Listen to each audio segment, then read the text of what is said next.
Hi guys, welcome sa ating YouTube channel, Team Platino. At nais ko palang pasasalamatan ang ating mga subscribers dyan at viewers. Maraming salamat sa inyong support sa ating YouTube channel. At sa mga hindi pa nakapag-subscribe dyan, huwag niyong kalimutan na i-click ang subscribe button para naman madagdagan ang aking subscribers. So ngayon guys ay ating talakayin, ating pag-uusapan ang bansang New Zealand, kung ano ba ang meron sa bansang New Zealand, kung bakit maraming mga iba't ibang lahi ang gustong magpunta dito. Para sa inyong kaalaman guys, alam niyo ba na ang New Zealand ay meron na ditong iba't ibang lahi tulad ng Asians from India, Chinese, Philippines, of course, no? Yan yung pinakamaraming mga migrants dito, at of course sa iba't ibang part ng Asia. At hindi lang sa Asia, meron ditong from Europe at from Africa. So napakarami na ang mga kultura at mga lahi na nandito nanira sa New Zealand. Dahil ang bansang New Zealand ay para sa iba't iba ay ito ay maganda, no? Safe sa kanila at magandang tumira at magtrabaho dito. So, alamin natin guys, nice kong based on my own experience, kasi sa pagkakaalam nyo guys, para sa inyong kaalaman, nandito ako sa New Zealand. So, alam ko kung ano ang sitwasyon dito sa New Zealand. So, gusto ko lang i-share sa inyo, lalong-lalo na sa mga gustong pumunta dito, sa mga Pilipino na gustong pumunta dito sa New Zealand. At gusto kong i-share ang base talaga sa aming experience as, migrants dito sa New Zealand. Merong negative at positive na mga bagay, no, sa dito sa New Zealand. So, unahin pala natin ang negative. So, alam naman natin guys na ang isang bansa, ang mga bansa ay walang perfect. Wala kang mahanap na bansa na napaka-perfecto, napakatahimik. Walang ganon na bansa. So, ang New Zealand ay meron lang negative din na mga bagay nandito. So, unahin natin, ang una ay ang immigration law na napaka-strict na ngayon ang immigration law. So, before, madali lang mag-apply ng visa. So, kaya nga maraming mga immigrants nandito ngayon sa New Zealand dahil napakadali lang, lalo na pag ikaw ay skilled workers or nasa construction ka o kaya nasa healthcare ka, ay madaling makahanap ng employer dito sa New Zealand. But now, pahigpit na ng pahigpit ang batas tungkol sa pagpasok dito sa New Zealand, kasi dumadami na nga ng dumadami. So yan ang unang negative na nandito pag gusto mong pumunta dito sa New Zealand. Pangalawa ay ang tax is high. Napakataas talaga ng tax dito sa New Zealand. Alam ko yata ang income tax ay nasa 28 or 30% ng income. So, which is very high. Napakataas talaga. Minsan, no, lalo na pag nagtrabaho ka ng overtime during weekend or nagdagdag ka ng overtime every day, napakalaki ang babayaran mong tax, guys. The more na you have high overtime or big overtime, then you will pay also a high or big tax to the government. So yun ang isa sa mga negative dito. So pangatlo is cold country. There are 4 seasons in New Zealand guys, no? Ito yung summer, winter, at autumn and spring. So yung 4 na seasons.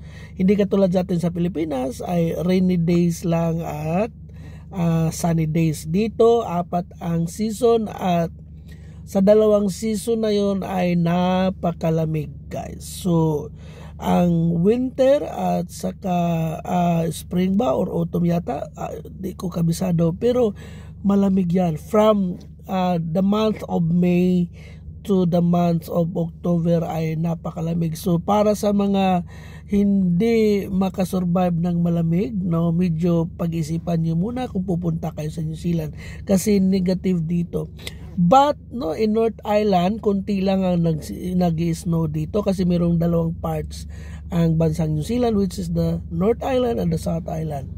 When you go to the South Island, talagang nag-i-snow doon.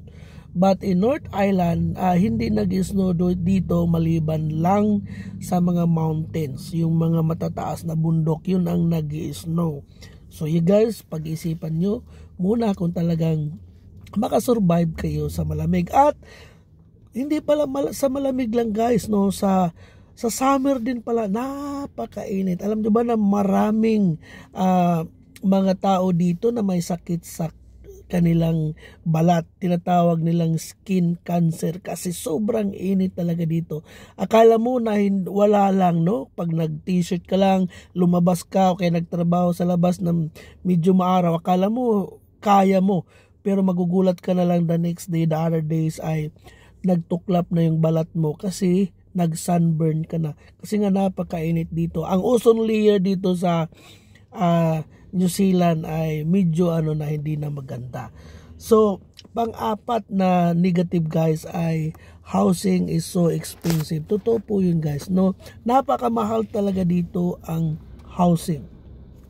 Pag bumuli ka ng bahay, daan-daang libo ang iyong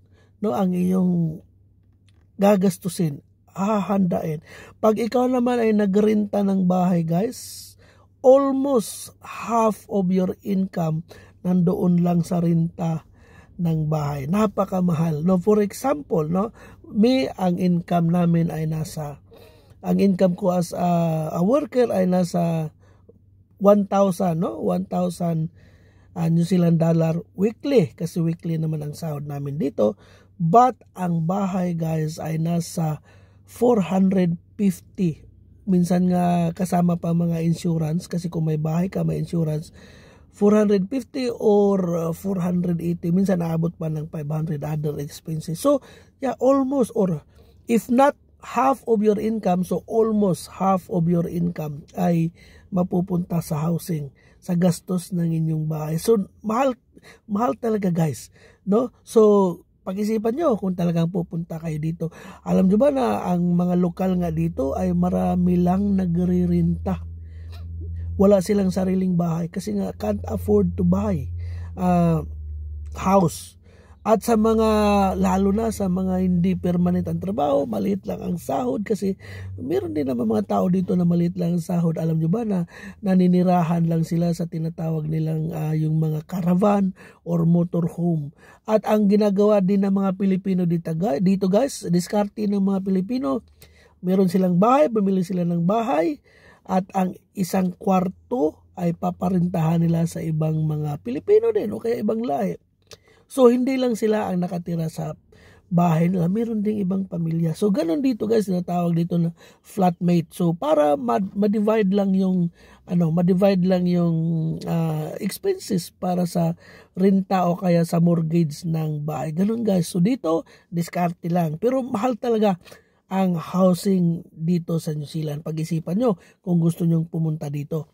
So, next is, cost of living is so expensive. Sa mga babae lang ito nararamdaman, but I always heard from my wife.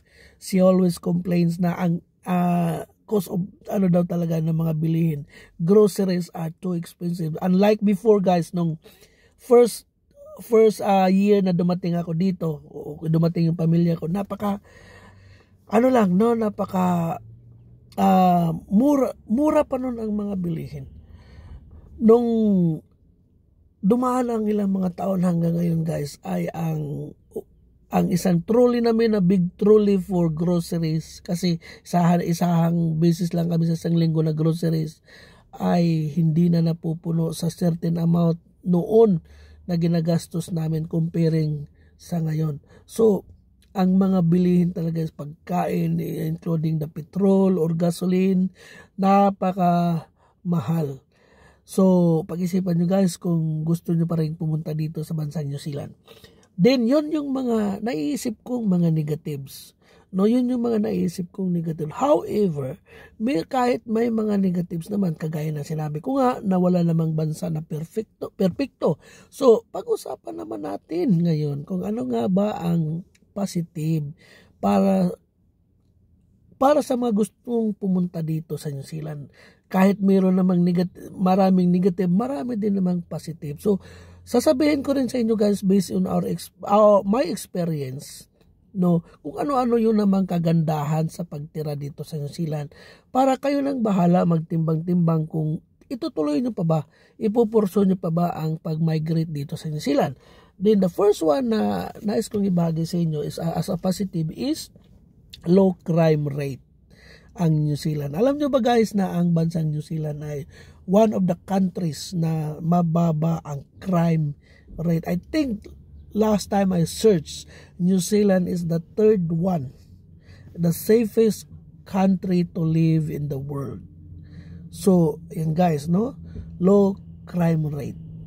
Kasi, you guys, no, kung sa atin sa Pilipinas, halos patayan, halos nakaw na lang, hindi ka mapakali, no? Kailangan mong magpader ng napakataas sa iyong bahay para hindi ka lang pagnakawan. Dito sa New Zealand, ang mga gate dito iniiwanan lang bukas. Ang mga fence dito ay madali mo lang akyatin. Kasi mabababa lang. Although may mga fence naman ng mga bahay dito, pero mga mabababa lang.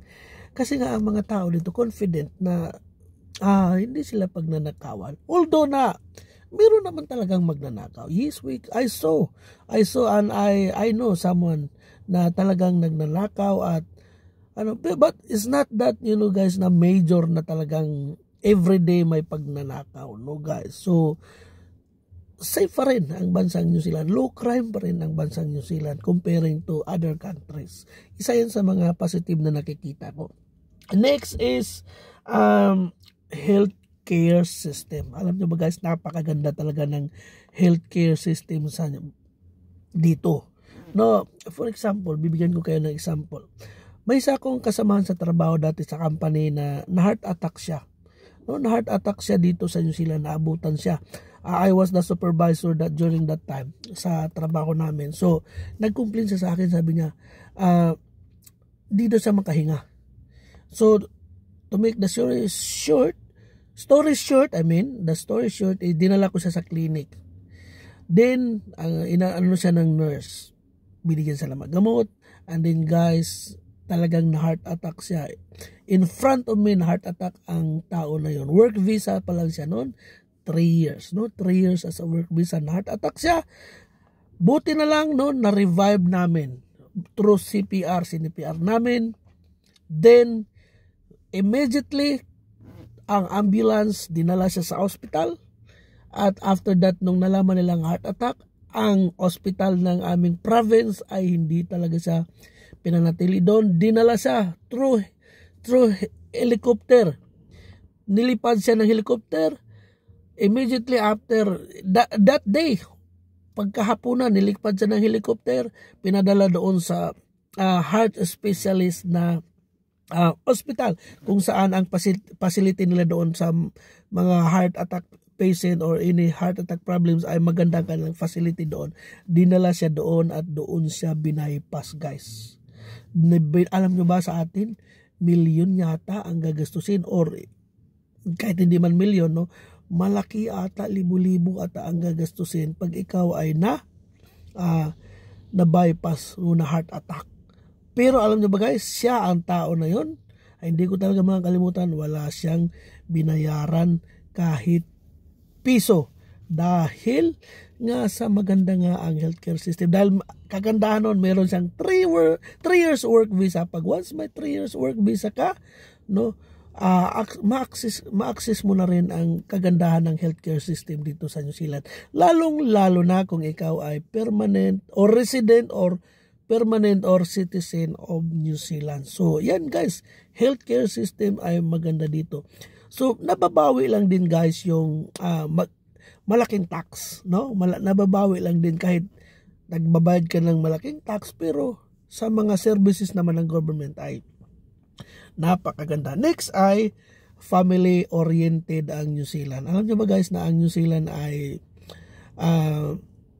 dito talaga binibigyan nila ng panahon or halaga ang pamilya. So, tuwing weekend, kinakausap ka naman ng mga company nyo, mga boss nyo na Gusto mo bang magtrabaho? But it is not compulsory. You can say no because they believe, no, they believe that weekend or Saturday and Sunday is for the family. So it is not compulsory and they will not oblige you to work during weekend.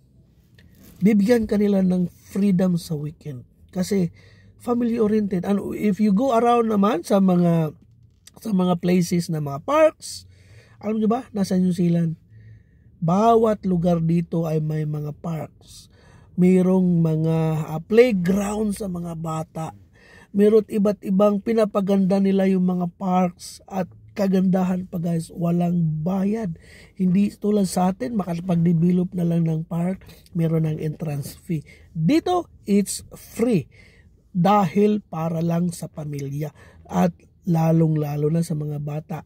May mga playground, no, walang bayad. Guys, meron mang bayad doon sa mga private, yung mga tulad ng mga swimming pool, meron mang bayad yan but is only very cheap or mura lang ang bayad. So guys, yun ang kagandahan talaga dito sa New Zealand. Then is multicultural country. Dahil marami na ditong mga iba't ibang lahi, nagiging multicultural country na. Dahil meron ng Asian, meron ng African, meron ng European or American. So iba't ibang lahi na. But guys, dito ay meron na ring ang pinaka pala dito sa New Zealand, ang pinaka local talaga dito, ang pinaka native people are the Maoris. They have their own cultures, they have their own language also. And it's very nice to know their language. Ang mga culture din nila, iba din ang cultures nila guys sa mga Maori. And it's very beautiful culture. So, ang ibig ko sabihin nito na is multicultural country is hindi ka mahuhumsik. No, hindi ka ma-homesick kasi dito iba't ibang lahi na. Marami na rin mga Pilipino. Kung may ka-Pilipino, if you are a South African, then there's a lot of South Africans in here also. If you are from other countries, you will not feel lonely in New Zealand. New Zealand is a very good place. The next is education for children is affordable. Alam niyo ba guys, sa mga bata dito, sa atin sa Pilipinas, education is very expensive. But in New Zealand is affordable, no? So ang meron akong anak na nag-aaral is sa elementary, no? Nasa private pa yan. Affordable pa guys ang talagang kasi bawat school dito ay subsidized by the governments. Alam niyo ba guys, sa atin ang problema dyan baon ng mga bata, pero dito hindi namin pinapadalhan ng baon ng aming mga anak kasi sa school, meron silang pagkain. At merong bus na nagsusundo sa kanila. Hindi naglalakad ang mga bata dito dahil merong certain point na ihatid mo lang doon ang mga bata mo, anak mo, sa lugar na yon at meron ng bus na susundo. Ganon kaganda ang education. And it's not that, no, the level or the quality of education here in New Zealand is very high. Talagang nasa top level ang education din ng New Zealand. At grabe, marami pang bagay na tungkol sa about education. Then government support, of course guys, ang government support is very important, no? For example, ibig sabihin dito, pag ikaw nawalan ka ng trabaho guys, at habang hindi ka pa nakapaghanap ng trabaho at habang naghanap ka pa ng trabaho, wala kang income, may support sa iyo ang government. Yung tax mo na binayad na malaki ay mababawi mo rin sa maliit na halaga. Kasi meron sila ditong tinatawag na work and income na magsusupport sa iyo habang wala ka pang trabaho. Tutulungan kanila na magrenta ng bahay mo at tutulungan kanila sa mga expenses mo. Lapit ka lang sa kanila.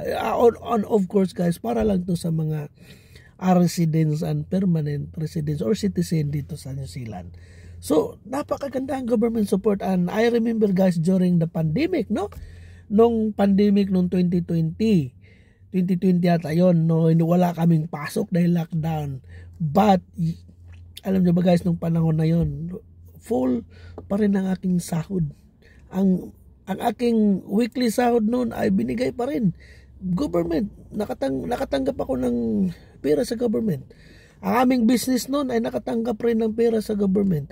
Ang aking wife nakatanggap rin ng sahod mula sa government kahit hindi na siya nagtatrabaho. So, ang support ng government guys ay napakaganda talaga, no? Napakaganda ng support ng government. So, hindi ka pa rin manghinayang kung mataas ang tax dahil binibigay talaga nila sa mga taxpayers, sa mga tao. Kahit nga yung walang trabaho dito, yung mga umaasa lang ng support sa government, marami yun. Marami. So, yan guys, and last itong sasabihin ko sa inyo is life status equality. Ang ibig ko sabihin dito, walang mahirap, walang mayaman dito sa New Zealand. No? As long as you're a law-abiding citizen, equal yan. No, hindi ka mahihiya na makipag-usap sa mga mapipira. Ang mga mapipira, hindi ka ilo-lockdown nila. Minsan nga yung mga mapipira sila pa yung ano guys, simple lang manamit, simple lang ang buhay. So dito equal ka lang. Alam nyo ba guys na kahit manager ka dito o kaya may-ari ka ng company, they just call you by your name. Tatawagin ka lang nila. Halimbawa, kung ako ay amo, manager, tatawagin ka lang nila Gary. Sa atin hindi pwede, kailangan meron kang Sir Gary. No? Dito kasi equal, no? They just call you by your names. Yun lang din ang minsan sa tingin ko negative din yun. Pero dahil nga sinasabi ko na equal ang pantay-pantay lang ang mga tao dito, ay ganun lang ang tawag nila.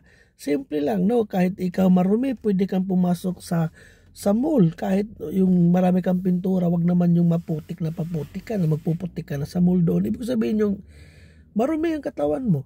Marami kang, ako kasi pintura ko, yung marami akong pintura sa aking mga damit. Pumasok ako doon, nakatsinilas lang ako sa mall. I don't care. Wala silang pakialam sa'yo.